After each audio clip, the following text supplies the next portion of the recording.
How could you bring this shame on our family, Emma? My dad thundered, his voice filling every corner of the kitchen.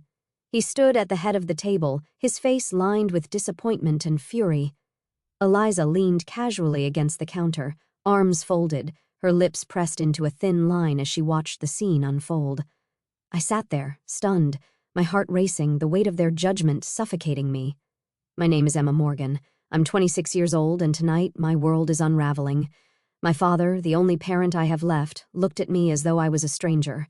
Eliza, my twin sister, the one who always managed to come out on top, didn't even try to defend me. And now, accused of something I didn't do, I realized I was completely alone. It all started when court orders arrived at my father's house, each one more alarming than the last. They claimed I had defaulted on multiple loans, accounts I had no memory of opening. In the past weeks, I had received some weird calls talking about loans that I was supposed to repay.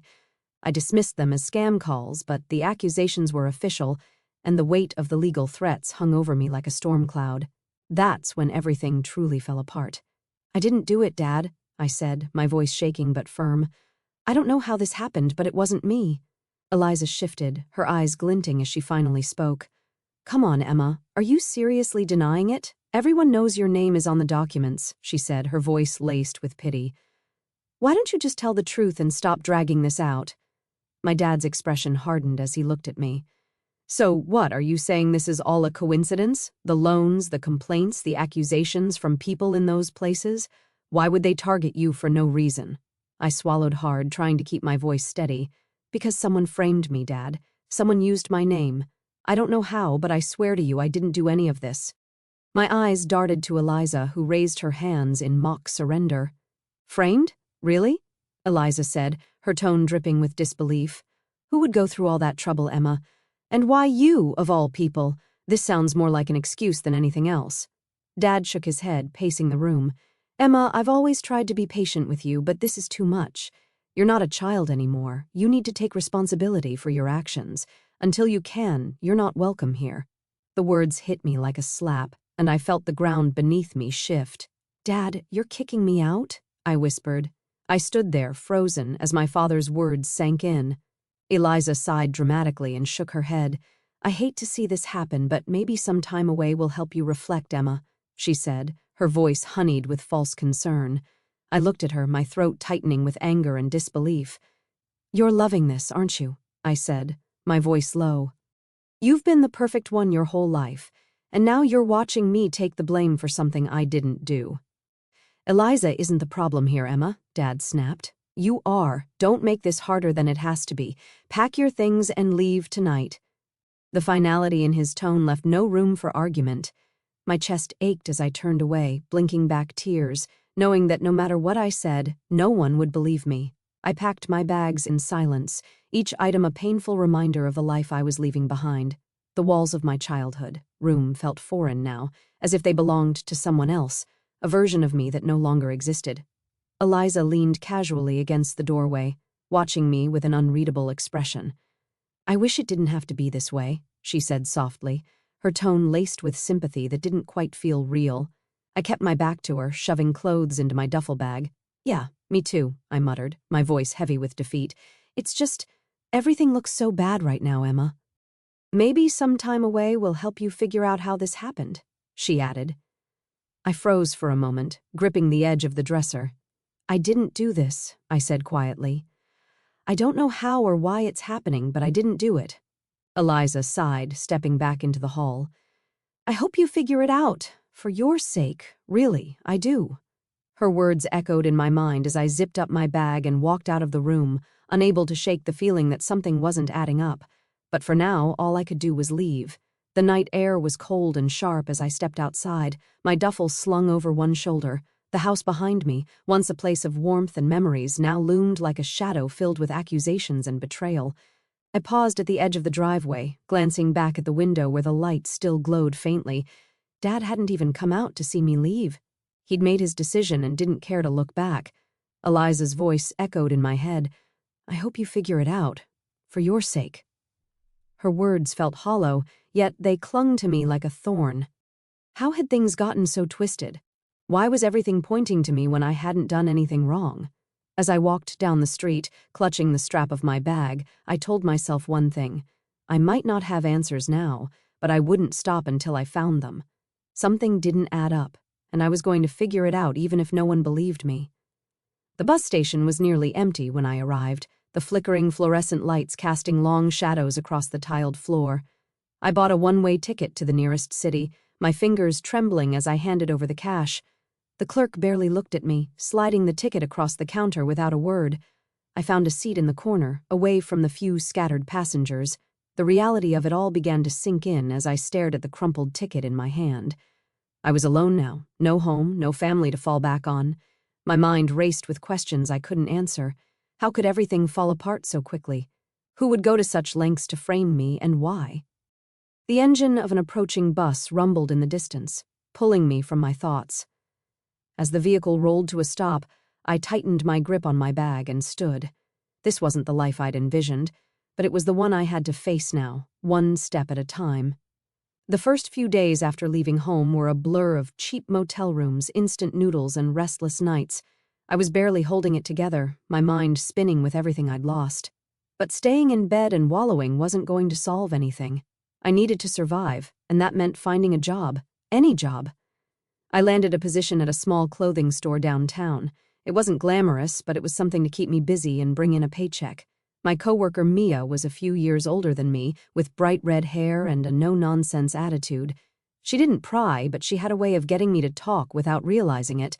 One slow afternoon, as we folded shirts near the register, I found myself opening up about what had happened. "It's been a nightmare," I admitted, stacking a pile of sweaters. "I don't even know how my name got dragged into it. I've never done anything like that in my life." Mia paused, leaning against the counter. "That's rough," she said, frowning. "You said it was loans and fraud, right? Did you ever think, I don't know, maybe someone pretending to be you could have done it?" I stopped mid-fold, her words hitting me like a jolt. "Pretending to be me?" I repeated. The idea felt foreign but oddly plausible. I mean, I guess it's possible, but who would go to that kind of trouble? She shrugged, tilting her head. "I don't know. Is there anyone who looks enough like you to pull it off?" Her question hung in the air, heavy with implication. For a moment, I couldn't answer. My mind flickered to the one person who fit that description perfectly, Eliza.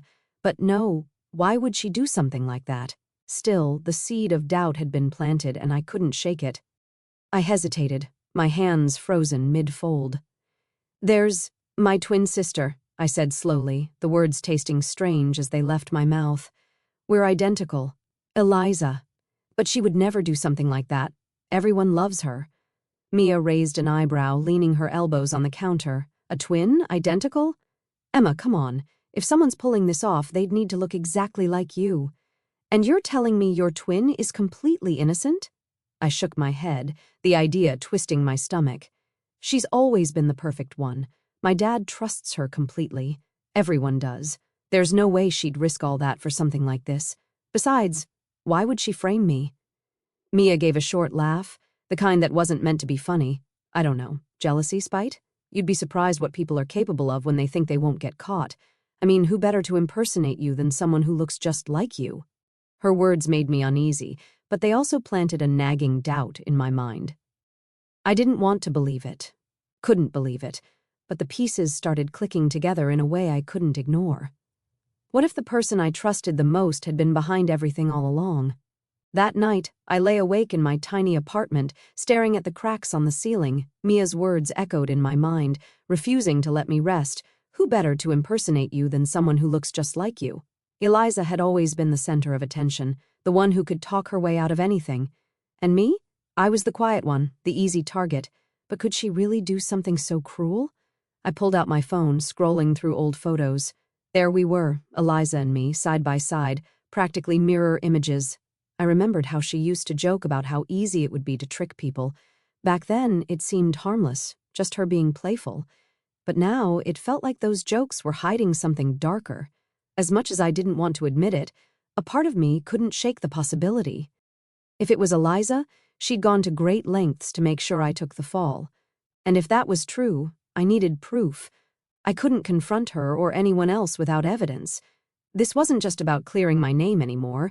It was about finding the truth, no matter how much it hurt. The next morning, I made a decision. I wouldn't call my dad or Eliza, not yet. If there was even a chance Mia was right, confronting them without proof would only make things worse. Instead, I'd focus on finding answers. At work, I told Mia I wanted to look into it, unsure how she'd react. To my surprise, she grinned and clapped her hands together. "Finally, I was wondering if you'd decide to fight back. Let me help," she said, her enthusiasm catching me off guard. "You don't have to get involved," I said nervously, twisting a hanger in my hand. "Don't be ridiculous. I live for this kind of stuff," Mia replied with a wink. "Besides, 2 heads are better than 1, right? Let's start with the basics. Where did these fraud claims come from? Do you have any paperwork or details?" I nodded, pulling a folder from my bag. I'd managed to keep copies of the notices that had been sent to my dad's house. Mia scanned through them, her eyes narrowing as she flipped the pages. "Most of these are linked to loans and accounts," she said, tapping the papers with her finger. "We should check where these were opened. Maybe there's a trail we can follow." For the first time in weeks, I felt a glimmer of hope. Mia's determination gave me strength, and together we began piecing together the puzzle. If Eliza, or anyone else, was behind this, we'd find out, one way or another. It all started when court orders began arriving at my father's house, each one more alarming than the last. They claimed I had defaulted on multiple loans, accounts I had no memory of opening. The accusations were official, and the weight of the legal threats hung over me like a storm cloud. Over the next few days, Mia and I worked tirelessly during our lunch breaks and after shifts. We sat at her tiny kitchen table, combing through the paperwork and trying to track the accounts. She had a knack for details, noticing things I'd overlooked, like slight variations in handwriting and the locations where the accounts were opened. "Look at this," she said one afternoon, sliding a document toward me. "The signature here doesn't match yours exactly. It's close, but not identical. And all of these accounts, they were opened in the next city over." I stared at the paper, my heart pounding. Eliza was in that city a couple of years ago. She said it was for a volunteer project. I paused, the words catching in my throat. "Do you think—" Mia leaned back in her chair, her expression serious. "It's starting to look like someone used your name while they were there, and if she was the one spending time in that city, well—" She let the sentence hang, the implication heavy. I swallowed hard. "I don't want to jump to conclusions, but it's starting to feel like all the roads lead to her." Mia nodded. "We'll need more. If she really did this, there'll be a bigger trail. Let's check for any transactions or other records linked to these accounts." Her confidence gave me the push I needed. I wasn't ready to accuse Eliza outright, but the pieces were falling into place. I could feel it. We were getting closer to the truth. The first place on the list was a small credit union on the edge of town. Mia and I stepped inside, the faint smell of paper and stale coffee lingering in the air. A young woman behind the counter glanced up and smiled. "Welcome back," she chirped. I froze. "Excuse me?" The woman's smile faltered slightly, but she recovered quickly. "Oh, sorry. I thought you'd been in here before. You look so familiar." Mia shot me a quick look but said nothing. I forced a smile and approached the counter. "Actually, I'm here about a loan that was opened in my name. I need to understand the details." The woman nodded, typing something into her computer. As her eyes scanned the screen, she frowned slightly. "Yes, I see the account. It was opened 2 years ago. You provided the documents, in person, so we'll just need to verify a few details." "In person?" I repeated, my voice shaking. "Yes," she said slowly, her gaze darting between me and the screen. "You brought your ID and signed the forms here in the branch." She hesitated, then added, "It was during a quiet afternoon. I remember because we chatted briefly about how warm it was for that time of year." Mia leaned casually against the counter, her expression calm but her eyes sharp. "Is there any chance you could pull up a copy of those documents? We'd like to check everything carefully." The employee hesitated. "I can't let you take them, but I can show you the scans in the system." She turned the monitor slightly, and there it was, my name, my signature, and my face. Except it wasn't my face. "Not exactly." Mia stepped closer, her voice low. "Emma, that's your sister, isn't it?"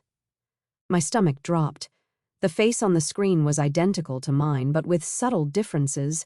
I couldn't deny it. It was Eliza. My hands trembled as the truth I'd been avoiding stared back at me. We visited 2 more locations that day, each experience eerily similar. At every bank or loan office, The employees acted like they knew me, greeting me with familiarity or referencing conversations I'd never had. At one office, a middle-aged man behind the desk even chuckled. "Back again?" "Didn't think we'd see you so soon," he said, shuffling through papers on his desk. I forced a polite smile, my stomach twisting. "Actually, I'm here about some discrepancies with an account opened in my name," I said carefully. His smile faded slightly, and he glanced up at me. "You're saying there's an issue? But you provided all the documentation yourself when you were here last month." Mia leaned forward, her tone casual but firm. "Was there any ID involved? Maybe you still have it on file?" The man frowned but nodded. "Of course. Let me pull up the account." When the documents appeared on his screen, my heart sank. The face staring back at me from the ID was unmistakable, Eliza's face wearing my name. My stomach churned as realization hit me like a freight train.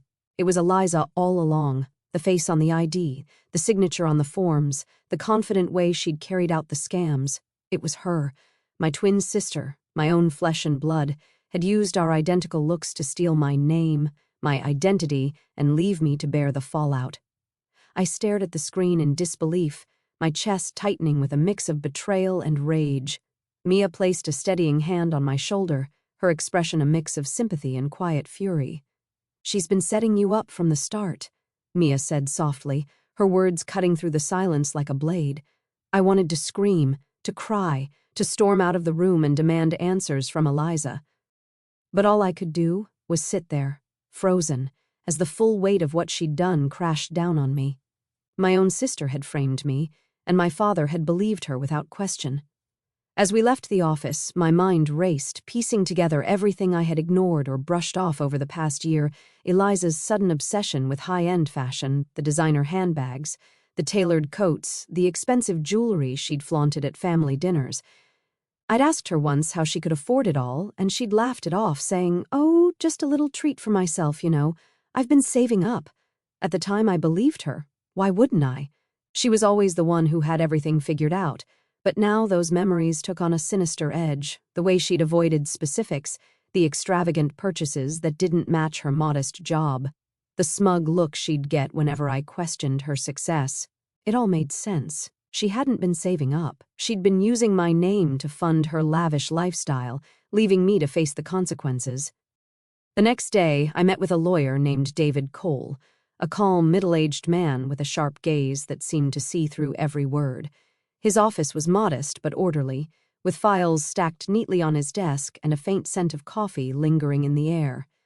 "I've been notified that I defaulted on multiple loans," I explained, my voice steady despite the nerves bubbling under the surface. "I didn't mean for this to happen, but I need to understand the legal implications if I don't pay, or if I do." David leaned back in his chair, clasping his hands. "If you pay off the defaulted loans, it won't erase the records of the defaults, but it can prevent further legal action, like lawsuits or wage garnishments. However, your credit history will still show the defaults unless the lenders agree to remove them, which isn't guaranteed." I nodded, digesting the information. "And if I don't pay? That's a different matter," he said. "The lenders could escalate to lawsuits to recover the funds. If they win, they could seek judgments against you, which might include seizing assets or garnishing wages. It could also hurt your ability to secure credit or loans in the future." His explanation was clear, but it left a sinking feeling in my stomach. Would paying them off at least help clear my name, even if the defaults stay on record?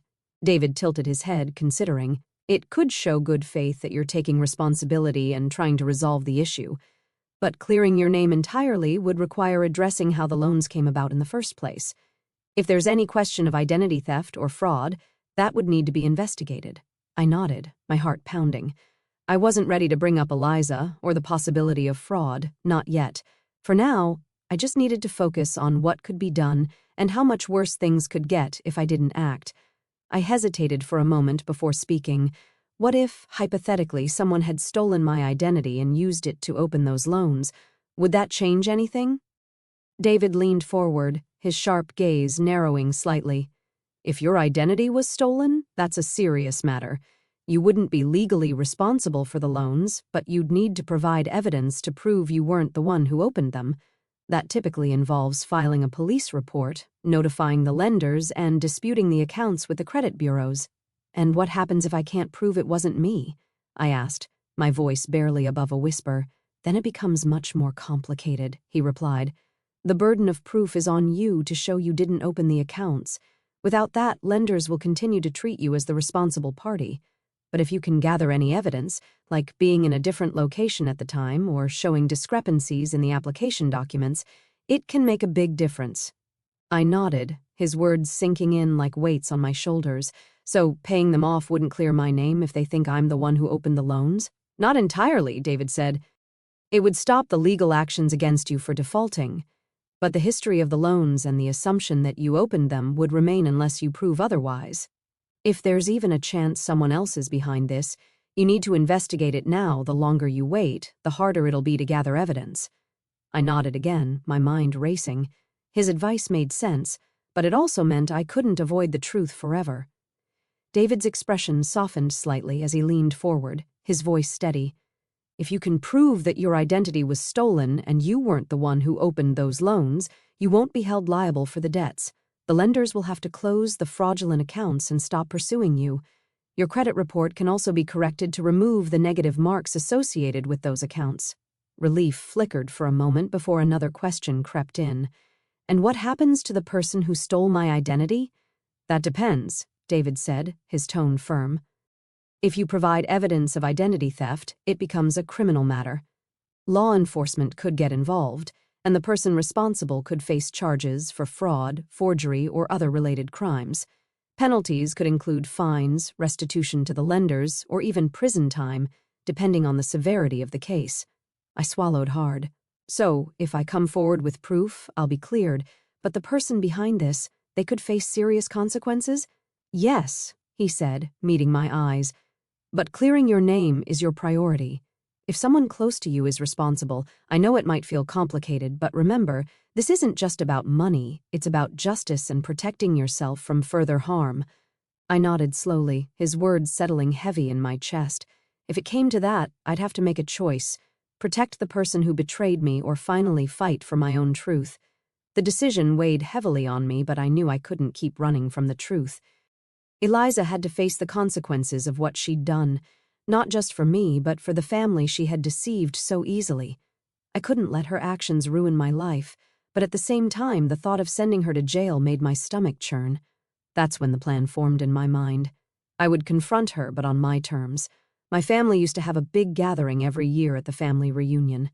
With everyone present, I'd lay out the proof of what she did. I wanted her to feel the weight of her betrayal, to see the disappointment in our father's eyes, and to be held accountable for what she'd done to me. But I wouldn't turn her into the authorities, not if she agreed to make it right. Eliza would have to settle the loans she'd taken out in my name. She would fix this mess and take responsibility quietly, without dragging me through further humiliation or legal battles. It was a compromise, one that spared her the worst consequences while giving me the justice I deserved. The family reunion was only a week away. That gave me just enough time to gather everything I needed, every document, every piece of evidence, every fact that would leave no room for her to deny what she'd done. This time, Eliza wouldn't talk her way out of it. She would face the truth, and so would everyone else. The days leading up to the reunion felt like a blur. Every spare moment was spent combing through the evidence I had gathered, photos of the forged documents, bank statements, and even the recordings of the bank employees who had unwittingly confirmed Eliza's actions. Each piece fit together like a puzzle, building an undeniable case against her. Mia was by my side through it all, her relentless energy keeping me focused when the weight of it all threatened to crush me. "You've got this, Emma," she said as I packed the files into a neat folder the night before the reunion. "Just stick to the plan. Don't let her twist this around." I nodded, my hands trembling slightly as I zipped the folder shut. "She's been doing this for so long, Mia. What if no one believes me? What if Dad sides with her again?" Mia placed a reassuring hand on my shoulder. "This time, you're not just speaking your truth, you're showing it. They can't argue with facts, Emma. You've done everything you can. Now it's time to let the truth do the rest." Her words stayed with me as I went to bed that night, my nerves tangled with anticipation. Tomorrow, everything would change, one way or another. The moment I stepped through the door, a wave of cold stares hit me like a slap to the face. Conversations halted mid-sentence, heads turned, and I felt the weight of 50 pairs of judgmental eyes boring into me. My heart pounded, but I straightened my shoulders and walked further into the room, refusing to let their disgust break me. Whispers followed me as I passed. Can you believe she had the nerve to show up after everything she's done? Unbelievable. I heard she's being taken to court. The room was packed with relatives I hadn't seen in years, filling the space. My dad stood near the fireplace, talking to Uncle Richard, but when he saw me, his face darkened. Eliza, ever the actress, stood near the buffet table, surrounded by a group of cousins who hung on her every word. She glanced at me, her eyes narrowing slightly, but her expression quickly shifted into one of practiced pity. "Emma!" Dad called, his voice clipped and cold. "I'm surprised you even showed up." I forced a polite smile and held my ground. Of course I showed up. It's a family reunion, isn't it? The tension was thick enough to cut with a knife. Eliza sauntered over, a drink in her hand, her voice dripping with condescension. "It's brave of you to come here after everything that's been going on," she said sweetly. "I know things have been difficult for you lately." I clenched my fists at my sides, my folder tucked securely under my arm. "You have no idea, Eliza, but that's why I'm here. I have something to say, and I think everyone here deserves to hear it." The room went silent as her smirk faltered slightly, replaced by a flicker of unease. This time, I wasn't going to let her control the narrative. This time, the truth would speak for itself. I stepped forward, my heart pounding so loudly I could barely hear myself think. The room fell into an uneasy hush, all eyes glued to me. I could see the disbelief, the anger, the pity in their faces, but I focused on Eliza. Her smug confidence was still there, but I noticed the faintest flicker of tension in her eyes. She knew something was coming. I began, my voice steady despite the adrenaline coursing through me. "I know many of you have heard things about me recently, things that make me look like a liar and a thief. I've been accused of defaulting on loans I never took and ruining the family's reputation. It's hurt me deeply to think that so many of you believe I could do something like that." I paused, scanning the room, letting the silence settle. Eliza shifted slightly, her smile thinning. "But I didn't come here to plead my innocence with words alone. I came here with proof." I pulled the folder from under my arm and held it up. "Everything I'm about to show you is documented and verifiable. Bank statements, witness testimonies, even recordings from the places where these loans were supposedly taken out." Murmurs rippled through the crowd, and I opened the folder, holding up the first document, a scan of the loan application with Eliza's forged signature and photo. "This is the application for one of the loans. The signature isn't mine. The photo ID, though it uses my name, isn't me. It's her." I pointed directly at Eliza. Gasps echoed through the room, and her confident facade cracked for just a moment before she quickly recovered. "That's ridiculous," she said, her voice rising as she laughed nervously. "Why would I ever do something like that, Emma? This is desperate, even for you." But I didn't stop. I laid out every piece of evidence. The mismatched handwriting, the dates she'd been in the cities where the loans were taken out, the employees' descriptions of her. Piece by piece, the puzzle came together, and the crowd turned their eyes to Eliza, their expressions shifting from pity for me to suspicion toward her. By the time I finished, the room was buzzing with tension. I looked directly at my father, his face pale, his eyes darting between me and Eliza. "Dad," I said, my voice softer now, "I know you don't want to believe this, but the truth is right here. She used my name, my identity, to fund her lifestyle, and I've been left to pick up the pieces." Eliza stepped forward, her voice shrill. "This is insane. She's lying, trying to turn everyone against me because she's jealous. You all know she's always been jealous of me." But the weight of the evidence spoke louder than her words, and for the first time, I saw doubt flicker in the eyes of those who had always believed her. The room was filled with stunned silence as I finished speaking, my evidence laid bare for all to see. Faces that once held disgust and judgment now showed shock and disbelief, their gazes shifting from me to Eliza with growing unease.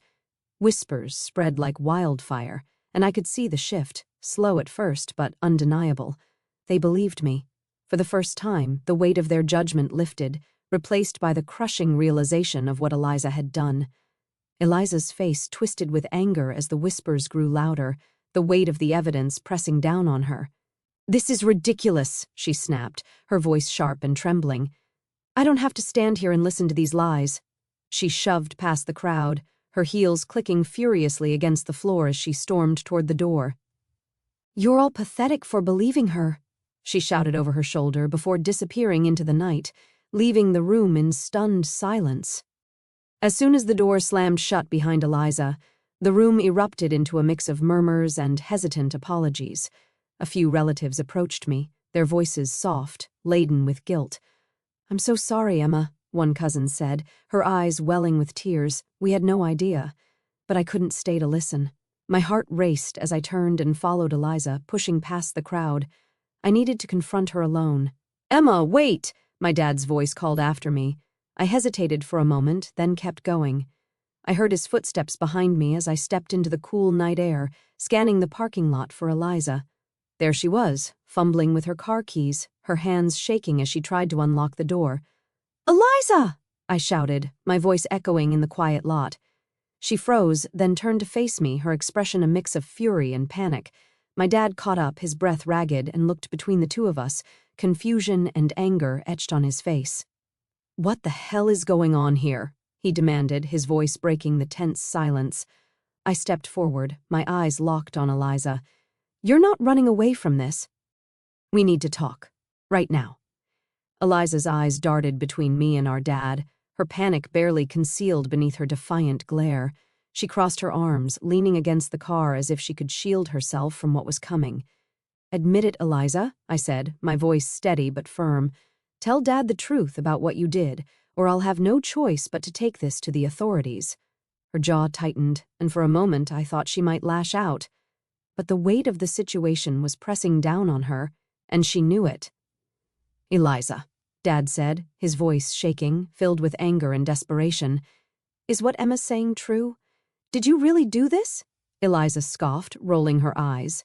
"Fine," she snapped, throwing up her hands. "Yes, I did it, okay? I used her name for the loans. I didn't think it would get this far. I figured it would all blow over, and no one would even notice." Dad staggered back a step, his face pale. "How could you? To your own sister? To this family?"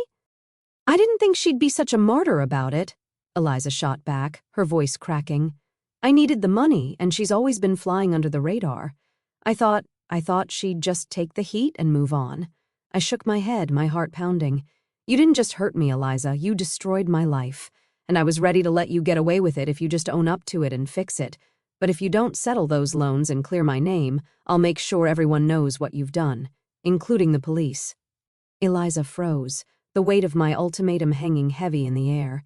For once, she had no comeback, no way to charm her way out of the mess she'd created. Eliza's defiance crumbled, her shoulders sagging as tears welled in her eyes. She looked down at the ground, unable to meet either of our gazes. "I'm sorry," she whispered, her voice barely audible. "I never meant for it to get this bad. I didn't think it through." Dad stared at her, his expression a mix of disappointment and disbelief.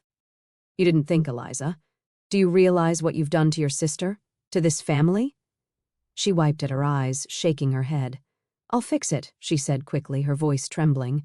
"I'll pay back everything. I'll settle the loans. I'll clear Emma's name. I swear, I'll do whatever it takes to make this right."